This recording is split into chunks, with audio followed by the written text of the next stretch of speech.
Comment trouver une bonne idée business? Comme vous le savez, nous sommes ici sur une chaîne de business en ligne, d'entrepreneuriat et bien sûr, il y a plusieurs personnes qui veulent se lancer en business, en entrepreneuriat, mais qui ont plusieurs idées, qui ne savent pas si cette idée-là va marcher ou celle-là va marcher, si cette idée-là est meilleure par rapport à telle idée, donc ils sont un peu perdus. Aujourd'hui, cette vidéo est pour vous.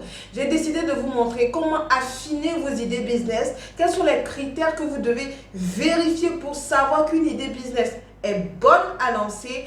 Restez jusqu'à la fin parce que vous aurez vraiment des informations qui vont vous aider dans cette vidéo. À tout de suite. Bonjour mes amis de YouTube, j'espère que vous allez bien. Alors si vous êtes nouveau sur cette chaîne, je vous encourage et je vous dis dès maintenant de vous abonner rapidement. Surtout, vérifiez d'avoir activé la petite cloche de notification pour ne pas rater nos vidéos, c'est très important. Téléchargez la formation gratuite 3 secrets de réussite d'un business en ligne, ok, le PDF gratuit, téléchargez votre PDF.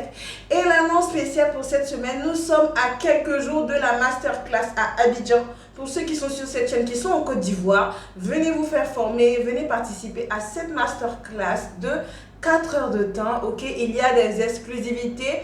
À la fin de cette masterclass, vous aurez un diplôme de participation, oui, un diplôme de participation et un mois d'accompagnement mailing gratuit. Ça, c'est spécialement pour ceux qui seront présents. Alors, le lien est dans la barre de description où vous appelez le numéro qui s'affiche au bas de l'écran, ok, 58 08 29 17. Vous êtes à Abidjan. On se retrouve le 12, sans faute. En tant qu'une personne qui veut réussir en business, qui veut réussir en entrepreneuriat, quand vous vous lancez, il y a certains points dont vous devez faire attention. Alors, la première chose que tu dois vérifier en tant qu'une personne avisée qui veut réussir en business, c'est si ton idée répond à un besoin, ok?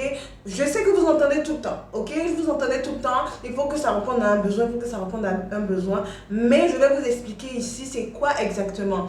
Ton idée business doit être la solution au problème de quelqu'un, ok? Même si tu vends des vêtements ou même si tu vends des stylos, tu peux identifier un problème par rapport à la cible de ces articles-là qui fait que toi, tu te positionnes comme la solution, ok? Ta cible, les gens à qui tu dois vendre tes produits, tu dois les connaître par cœur. Tu dois savoir tous leurs problèmes, ce qui les empêche de dormir, bien sûr, par rapport à ce que tu veux proposer. Qu'est-ce que tu vas proposer pour alléger leur maux de tête? Je prends un exemple. Une dame qui vend des vêtements sait que sa cible sera très embêtée d'avoir une belle robe pour son anniversaire. Et elle se positionne comme la solution au problème de cette jeune fille. Donc, il faut que vous vous mettiez dans cette logique-là. La logique de vous êtes quelqu'un qui résout des problèmes. Un entrepreneur résout des problèmes. Je prends un exemple. J'étais à la maison il y a 1 mois ou 2 mois et j'avais besoin de quelqu'un pour me laver le linge. Vous pensez que c'est banal, mais je ne voulais pas aller au pressing, j'ai pas de fille de ménage, je veux pas en prendre. Et j'étais là, je me demandais comment j'allais faire. Et vous savez, il y a quelqu'un qui est venu me demander à la maison, proposer ses services pour faire laver mon linge à la maison et repartir. Et moi, j'ai trouvé ça très bien. Et ça, c'est une idée business. C'est une idée business. Cette jeune dame-là a décidé de parcourir de maison en maison pour proposer ses services de laveuse de linge. Elle vient, elle lave ton linge et elle part. Et moi, ça correspondait exactement à ce que je voulais. Elle savait qu'il y a des personnes qui vont au travail le matin, qui viennent le soir, qui n'ont pas forcément le temps, qui n'ont pas envie. Bon, je suis sûre, je n'ai pas envie de prendre une fille de ménage. Donc, elle sait que ce genre de petite tâche-là, elle peut résoudre ce problème. Donc, ton idée business identifie clairement le besoin auquel ça répond. C'est très important. C'est ce qui va déterminer la suite pour toi. Donc, si tu ne checkes pas bien à ce niveau-là, ça ne sera pas bon. Ok? Donc, premier check, ok? Ton idée business doit répondre à un besoin. Deuxième point que tu dois vérifier, mon ami, est-ce que ton idée business est rentable? Ok? Doucement. Je sais que tu viens en business, ok? Souvent, quand on se lance au début, on est très passionné et tout, on veut vraiment vendre le premier produit, on est enthousiaste, ok? On est passionné. Donc, tu ne dois pas oublier l'objectif de vue. Quand tu te lances en entrepreneuriat, quand tu te lances, tu montes ton e-commerce, tu montes ton business en ligne, c'est pour gagner de l'argent. C'est pour gagner de l'argent. Est-ce que ton business est rentable? Ok? Ne viens pas me vendre un produit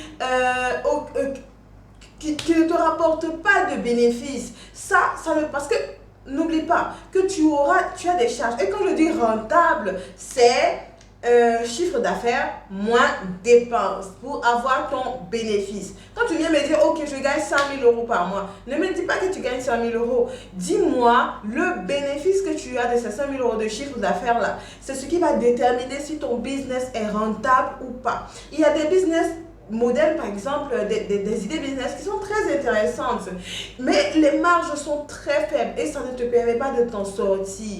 Et quand tu te lances, c'est pas seulement est-ce que le produit marche, il faut calculer tout ça, ok? C'est pour cela qu'en e-commerce, il y a des produits qu'on ne vend pas. Oui, il y a des produits qu'on ne vend pas parce que ça va pas te permettre, ça peut te dépanner. L'argent que tu vas gagner peut sûrement te dépanner 2, 3, mais ça ne peut pas te permettre de créer une entreprise, ça ne peut pas te permettre de payer des impôts, ça ne peut pas te permettre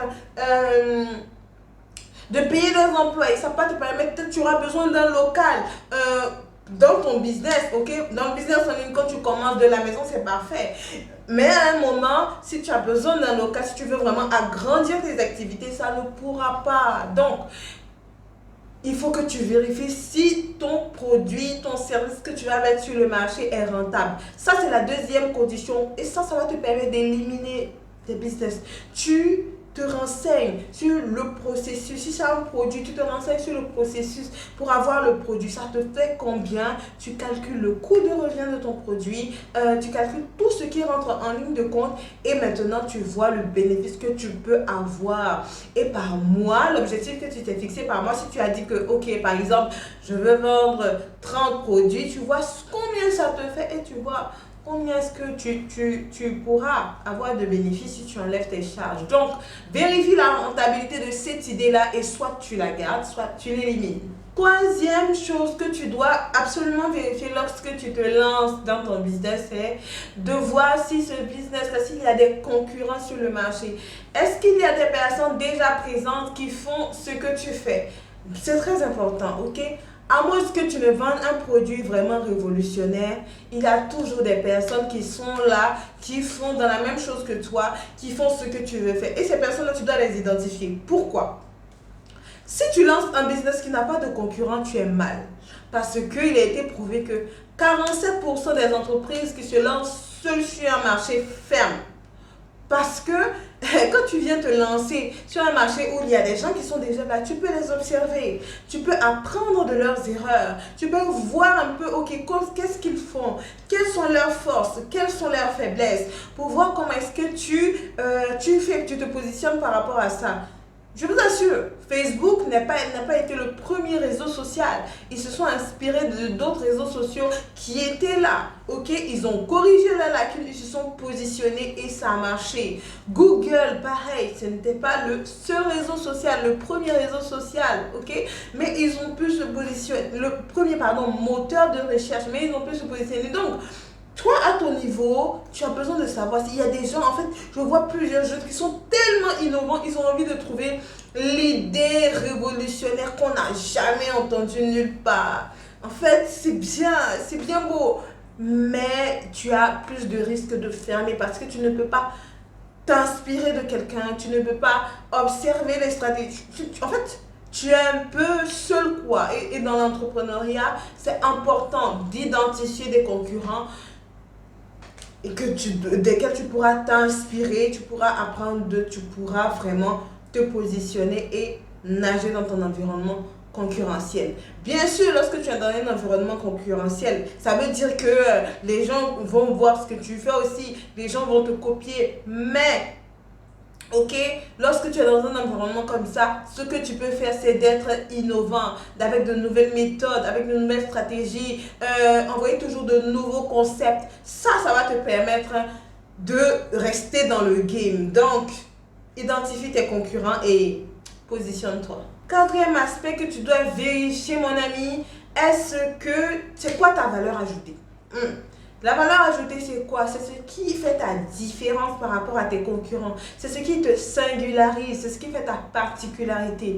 Lorsque tu identifies ces concurrents-là, toi, comment est-ce que tu fais? Tu montres aux prospects, toi, c'est quoi le plus chez toi?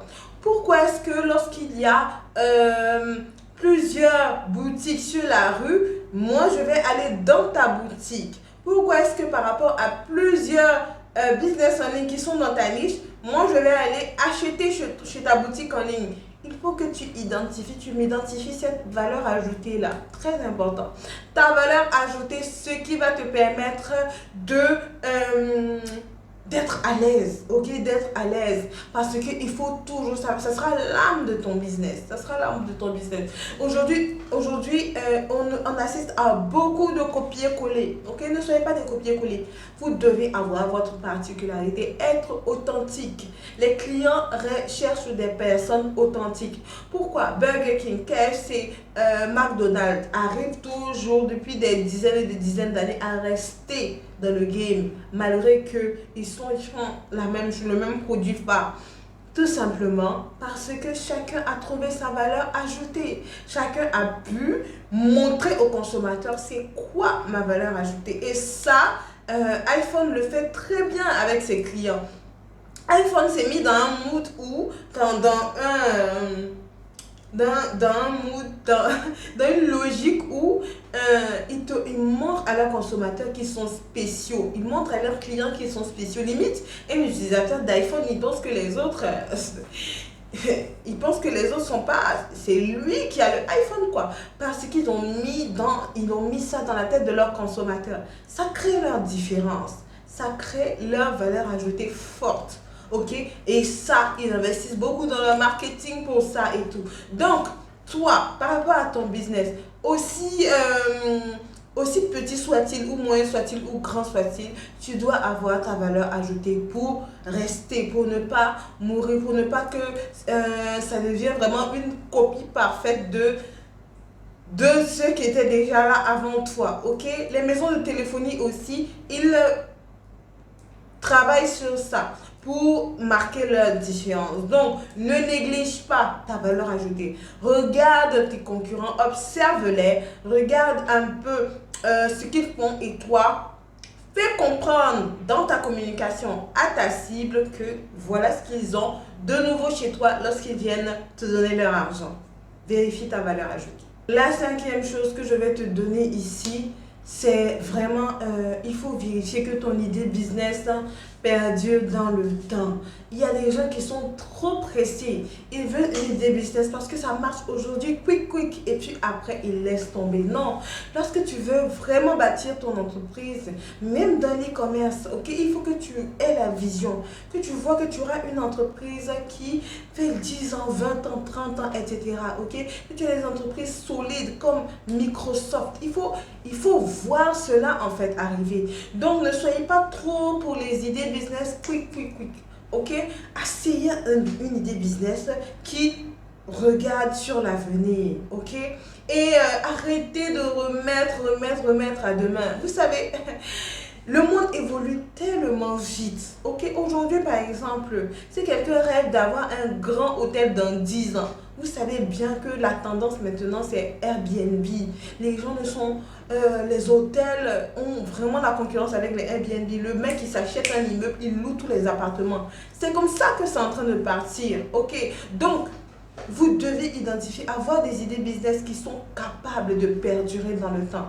Par rapport au business en ligne, Internet, c'est l'avenir quoi. C'est l'avenir. Donc, personnellement, j'encourage le maximum de personnes à se lancer dans le business en ligne et l'e-commerce. C'est comme ça que vous allez pouvoir vraiment...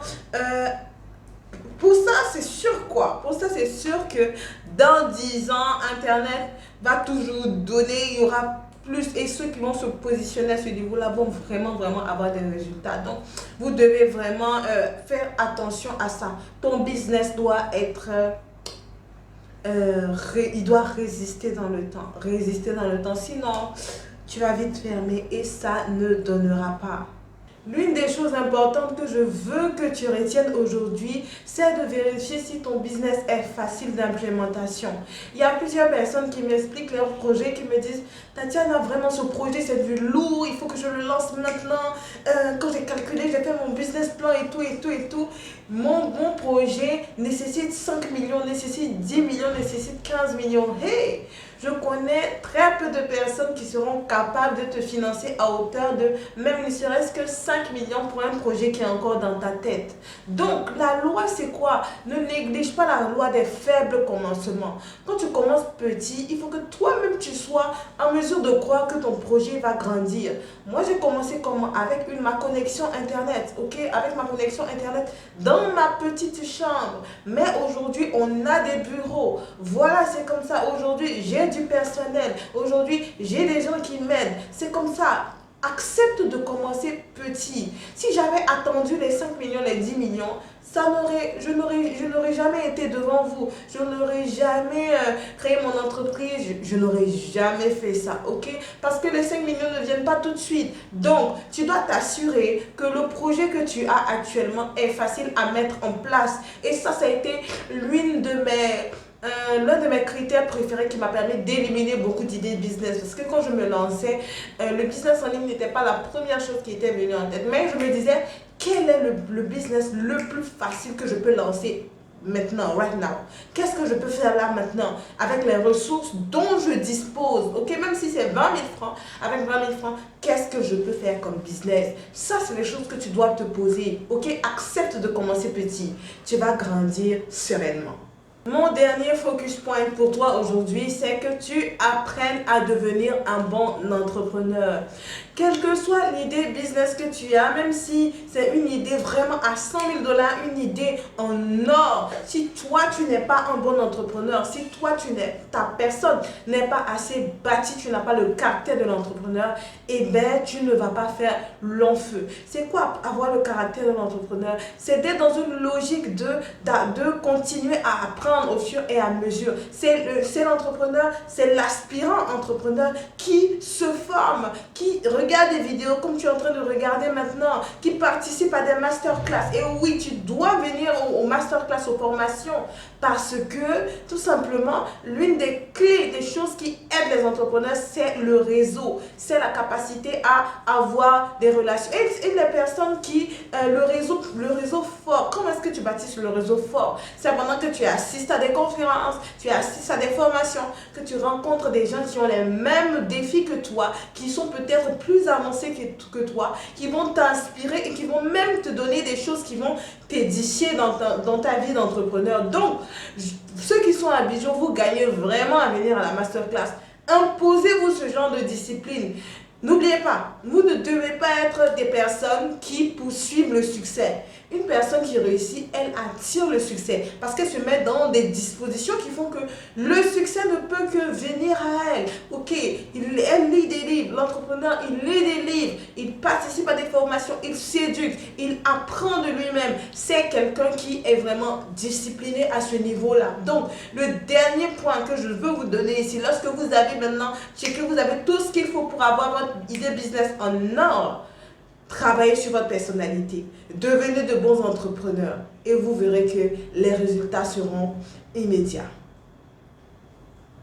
Voilà mes amis de YouTube, ce que j'avais à partager avec vous aujourd'hui. Mettez-moi en commentaire ce que vous avez apprécié dans la vidéo, les points sur lesquels vous savez que vous devez encore retravailler par rapport à vos idées. Ne vous en faites pas, si vous êtes déjà entrepreneur, ça va vous permettre d'affiner votre projet et de bien sûr vous aligner. Ok, n'oubliez pas la masterclass du 12 décembre. Il reste quelques places à l'heure où je fais cette vidéo, donc cliquez dans la barre de description ou appelez simplement le numéro et on se dit à la prochaine vidéo. Ciao!